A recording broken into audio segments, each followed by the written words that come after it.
C plus plus programming भाषा के पाठ क्रमांक 17 में आपका स्वागत है। इस वीडियो में हम पढ़ेंगे शाखाबद्धता एवं निर्णयात्मक कथन त्रिगुट या परिस्थितिजन्य, जिसे हम टर्नरी या कंडीशनल कह सकते हैं। और इसका परिचालक या चिन्ह कह लीजिए यह है प्रश्नवाचक चिन्ह और उसके पश्चात विसर्ग, यानी क्वेश्चन मार्क और उसके बाद कॉल। रूपरेखा पहले हम मूल वाक्य विन्यास या संरचना देखेंगे, उसके बाद कुछ गुणधर्म, फिर क्रियाशील प्रोग्राम एक छोटा सा बनाया हुआ है। वाक्य विन्यास एक व्यंजक है यानी एक्सप्रेशन। यदि इसका मान सत्य है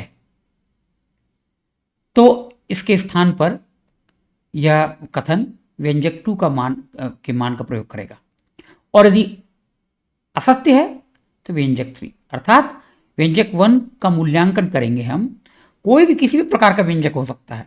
यदि उसका मूल्यांकन करने पर इसका मान 0 आता है, जिसे हम असत्य मानेंगे, तब उस स्थान पर व्यंजक 3 का प्रयोग होगा, उसका मान वो माना जाएगा। अन्यथा ये क्या रिटर्न करेगा? व्यंजक 2। अर्थात जब ये सत्य है तो व्यंजक 2 अथवा व्यंजक 3। एक सरल सा उदाहरण देखते हैं। y का मान हम निर्धारित करेंगे इससे। यदि x का मान 5 है तो यह व्यंजक क्या होगा? सत्य होगा, तो y का मान हो जाएगा 10, अन्यथा y का मान हो जाएगा 20। एक दूसरा उदाहरण देख लें। यहां पर सी आउट में मैंने इसका प्रयोग किया। आप ध्यान दीजिए, यहां पर मैंने उसी को फिर से लिखा है, लेकिन छोटे कोष्ठकों के भीतर लिखा है ताकि इसका मूल्यांकन किया जा सके। होता क्या है कि यदि हम इनको कोष्ठकों के अंदर नहीं लिखेंगे तो क्या होगा कि पिछले किसी वीडियो में आपने देखा होगा, वरीयता के बारे में जब पढ़ा होगा, तो इसकी वरीयता अधिक है, तो क्या होगा? इसका प्रयोग पहले किया जाएगा तो इसमें ये आ जाएगा, और उसके बाद यह टोकन के रूप में, तो यह त्रुटि आएगी, जिसे हम वाक्य विन्यास त्रुटि कहते हैं या सिंटेक्स एरर कहेंगे। इसलिए इसका मान छोटे कोष्ठकों के भीतर रखें और पहले इसका मान प्राप्त करें, तदनुसार या सी आउट पर उसका मान प्रिंट करेगा। सी भाषा में ऐसा नहीं होता है, क्योंकि वहां पर सी आउट का प्रयोग करते ही नहीं। अब हम एक क्रियाशील प्रोग्राम देख लेते हैं, छोटा सा बनाया हुआ मैंने। बाईं तरफ मैं इसको चलाता हूं। यहां पर ये मानक हेडर फाइल है IOStream नेम स्पेस std। यहां 2 चर, पूर्ण संख्या चर मैंने घोषित किए हैं। इनका मान ऋणात्मक भी हो सकता है, धनात्मक भी हो सकता है। यहां पर इसने यह प्रॉम्प्ट स्ट्रिंग प्रिंट कर दी है, ये देखिए यहां पर। और इस सीन के कारण यह मेरी प्रतीक्षा कर रहा है कि मैं किस प्रकार का मान उपलब्ध कराता हूं कुंजी पटल से। यहां पर यह प्रॉम्प्ट कर देगा द नंबर इज, ऐसे करेगा प्रिंट। लेकिन यदि नंबर देखिए, मैंने यहाँ पे ना छोटे कोष्ठकों के अंदर रखा हुआ, क्योंकि सी आउट के साथ हम इंसर्शन ऑपरेटर के साथ हम इसका प्रयोग कर रहे हैं। यदि इस चर का मान 0 से कम है, इसका मतलब यह सत्य है, कथन यह व्यंजक सत्य है। यदि 0 से कम है तो यह प्रिंट करेगा नेगेटिव, अन्यथा वो प्रिंट करेगा पॉजिटिव। ठीक है। अब दूसरी पंक्ति में, इसके बाद वाली पंक्ति में मैंने क्या लिखा है? इसका मान हम शेषफल निकालते हैं। इस चर को 2 से भाग करने के पश्चात जो शेषफल प्राप्त होगा वह हम जांचें। तो यदि विषम संख्या होगी तो 1 आएगा, तो तब यह व्यंजक सत्य होगा। तो उस परिस्थिति में यह इस संख्या का वर्ग निकालेगा और वह निरूपित कर देगा, निर्धारित कर देगा num2 का मान। यदि यह असत्य है यानी सम संख्या है तो इसका मान 0 आएगा।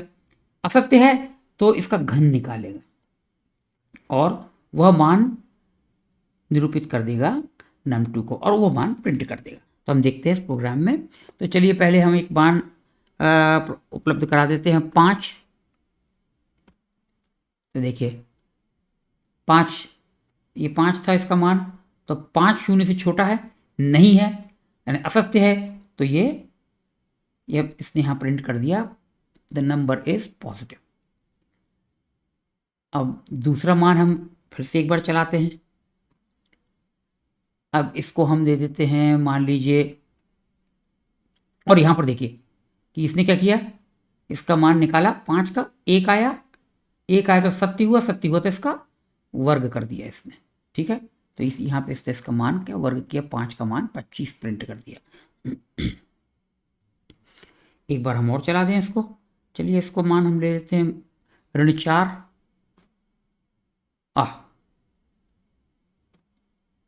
ऋण 4।